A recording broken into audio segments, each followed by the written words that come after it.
À la une de l'actualité internationale, l'inquiétude à travers le monde due à la propagation du nouveau variant Omicron. Des pays comme l'Allemagne, la République tchèque, le Royaume-Uni signalent leur premier cas et imposent de nouvelles restrictions.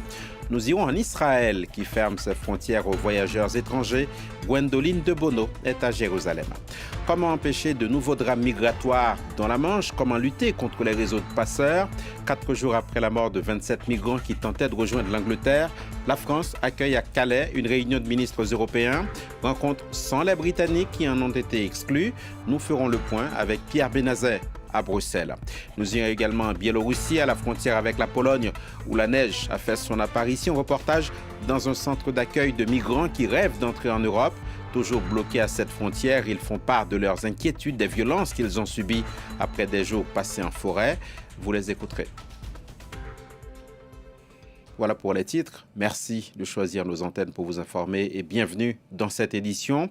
Selon l'OMS, l'Organisation mondiale de la santé, il faudra plusieurs semaines pour comprendre la virulence du nouveau variant Omicron. Mais avant qu'on en sache plus, les premières infections ont déjà causé moult bouleversements entre les restrictions de voyage, l'isolement de l'Afrique australe, l'adoption de nouvelles mesures sanitaires. Omicron bouscule des habitudes. Des pays comme la Belgique, la Grande-Bretagne, l'Allemagne, l'Italie et la République tchèque ont annoncé leur premier cas.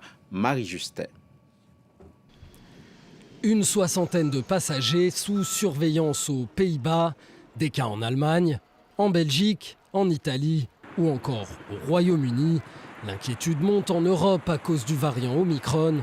Boris Johnson annonce de nouvelles restrictions.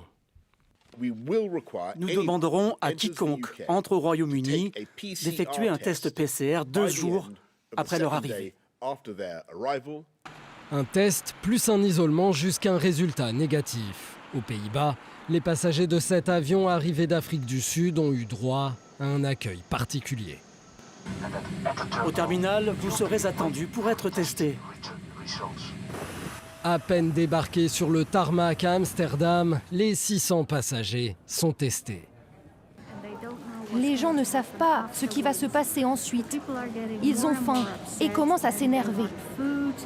Après plusieurs heures d'attente, 61 d'entre eux se sont révélés positifs au Covid.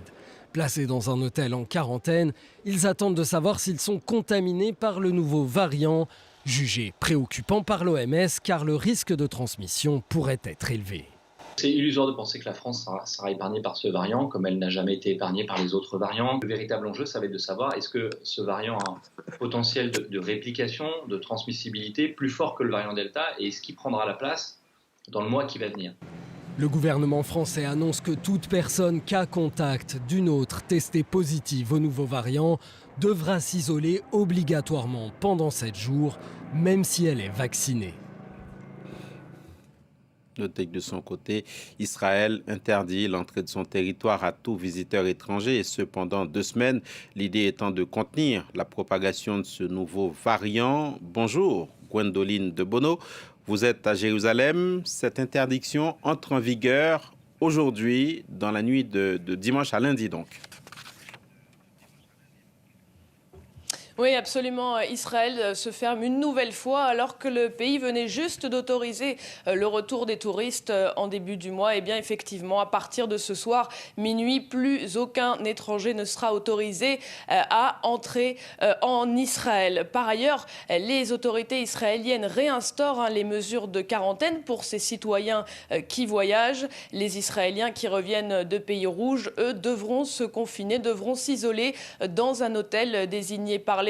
Et en 2 jours, en Israël, la liste des pays dits rouges s'est considérablement allongée. C'est simple, les Israéliens n'ont techniquement le droit de se rendre dans aucun pays africain. Seul le Maroc fait exception. Autre mesure forte, le gouvernement israélien autorise de nouveau le Shin Bet, le renseignement intérieur, à tracer les mouvements des porteurs du Covid-19 via leur technologie de traçage des communications. Cela avait été fait au début de la pandémie et cela avait soulevé beaucoup de préoccupations. Naftali Bennett, le Premier ministre, a déclaré qu'Israël était au seuil d'une situation d'urgence, déclaration faite après la découverte en Israël de 3 cas de personnes atteintes par ce nouveau variant. Le Premier ministre qui estime qu'il faut prendre, je cite, le minimum de risques avant d'en savoir plus. Merci beaucoup, Gwendoline de Bono, à Jérusalem.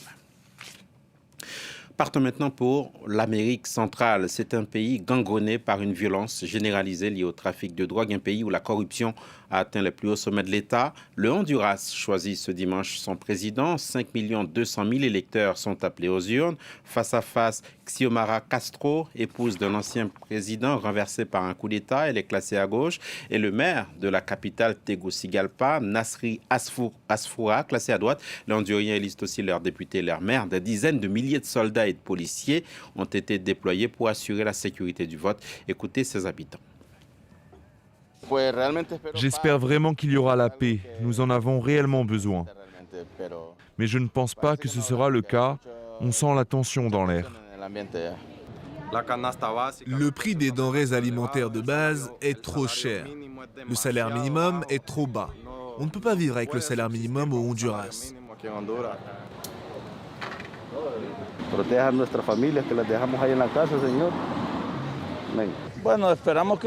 Ce que nous attendons du prochain président de ce pays, du Honduras, c'est qu'il fournisse des emplois, de l'éducation, qu'il aide les pauvres à aller de l'avant et qu'il n'y ait pas de troubles. Qu'il garantisse la sécurité parce que vous savez que nous sommes les premières victimes.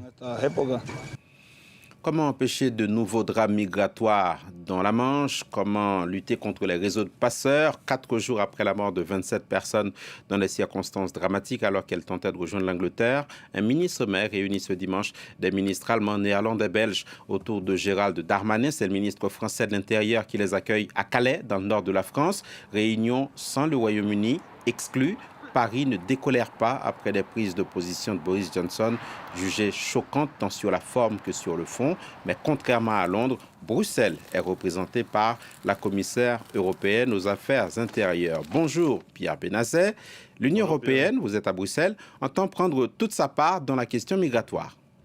Oui, effectivement, il y a une vraie mobilisation. Il y a d'abord évidemment la mobilisation des pays que la France a invités à la rejoindre pour parler évidemment de la traversée de la Manche et plus précisément de ce détroit qui est vraiment très peu large du Pas-de-Calais. Les Belges, les Néerlandais sont extrêmement désireux de participer à cette sécurisation parce qu'ils ont aussi des problèmes. Et puis la Commission européenne veut être impliquée. Il y a eu une conversation directement entre le ministre français de l'Intérieur, Gérald Darmanin, et la commissaire chargée des Affaires intérieures, Ylva Johansson. C'était jeudi soir. Et ils ont parlé de 3 axes qui concernent et intéressent principalement l'Union européenne. D'abord, lutter contre les réseaux et les filières des passeurs. Ensuite, augmenter la coopération policière, l'échange d'informations. Et puis, évidemment, protéger et surveiller ce qui est devenu désormais une frontière extérieure de l'Union européenne. C'est d'ailleurs une des raisons pour lesquelles la commissaire Ylva Johansson sera accompagnée par les 2 directeurs de Europol, l'agence de police, et le directeur de Frontex, l'agence des frontières extérieures de l'Union européenne, dont c'est évidemment le métier pour cette agence de garde de côte et de garde frontière. Il y a donc une implication européenne véritable et puis on sent évidemment une mobilisation politique ailleurs dans l'Union européenne puisque par exemple c'est évidemment la préoccupation des Baltes et des Polonais actuellement face au régime biélorusse. Pierre, vu de Bruxelles, comment est-ce qu'on juge l'attitude des Britanniques? Bien, il y a une position assez nette et qui est évidemment officieuse parce que on essaie de ne froisser personne tant qu'il y a des négociations à faire. Mais d'une part, les Européens regrettent que Priti Patel, que la ministre britannique de l'Intérieur ne soit plus invitée à cette réunion à la mairie de Calais cet après-midi parce que il est nécessaire que que les Britanniques participent à ces sécurisations de frontières. Et d'ailleurs, le commissaire européen aux migrations, Margaritis Schinas, a dit qu'il était temps maintenant que le Royaume-Uni reprenne le contrôle, puisque c'était la promesse et le slogan du Brexit. Il faut qu'il reprenne le contrôle de ses frontières et qu'il participe à la sécurisation et à l'afflux des migrants. C'est son devoir et son travail. Et on pense aussi à Bruxelles que l'attitude du Royaume-Uni est un peu identique à celle qu'il a dans dans le dossier des licences de pêche dans la Manche, justement, à nouveau, à savoir que le Royaume-Uni essaye d'entretenir une sorte de conflit permanent pour faire oublier aux électeurs britanniques les problèmes internes de l'Union européenne. Merci beaucoup, Pierre Benazet, à Bruxelles. Plusieurs centaines de migrants sont toujours bloqués à la frontière entre la Biélorussie et la Pologne, bloqués sous la neige qui a fait son apparition. Ils viennent notamment d'Irak, de Turquie, de Syrie. Leur sort, on s'en rappelle, est l'objet d'un bras de fer politique diplomatique entre Minsk, Varsovie, Moscou et l'Union européenne. Nos envoyés spéciaux se sont rendus côté biélorusse dans un centre d'accueil. Certains ont confié leur mal-être, leurs inquiétudes. Gulliver Krag, Pascal Mariani, reportage. L'hiver est arrivé. Un garde-frontière biélorusse joue avec les enfants migrants. La plupart n'avaient jamais vu la neige. En Turquie, nous vivions dans une région où il y a des plaines. Il y a des endroits où il neige dans le pays, mais pas là où on était. C'est à cause de cette neige que je ne peux pas tenter à nouveau de passer la frontière, car la voie est fermée. Nous y sommes allés et on ne nous laisse pas passer.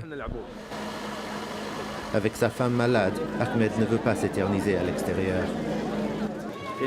Sale temps pour attendre un repas avec des enfants, mais dedans on n'est pas servi.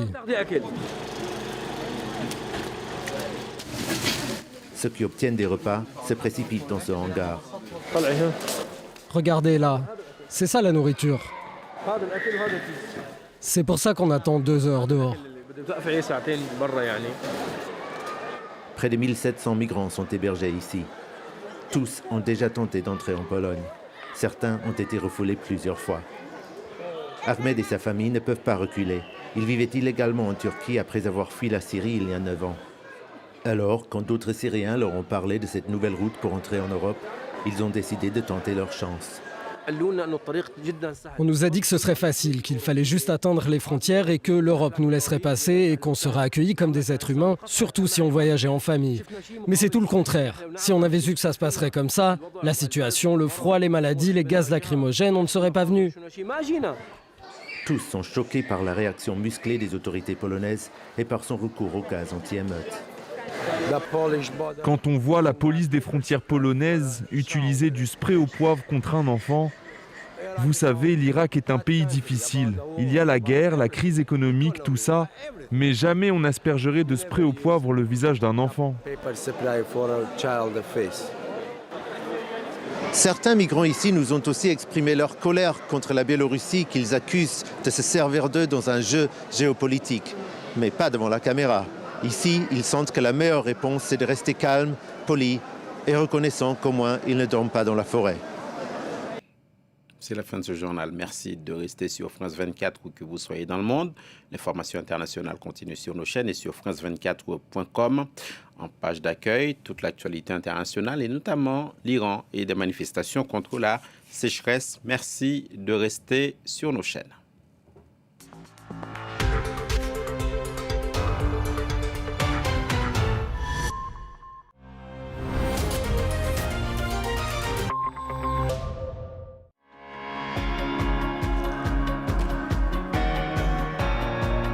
Défiez tous les terrains et relevez le challenge devant votre programme avec le Ford Ranger StormTrack. Profitez de votre programme avec les machines à café à grains Melita.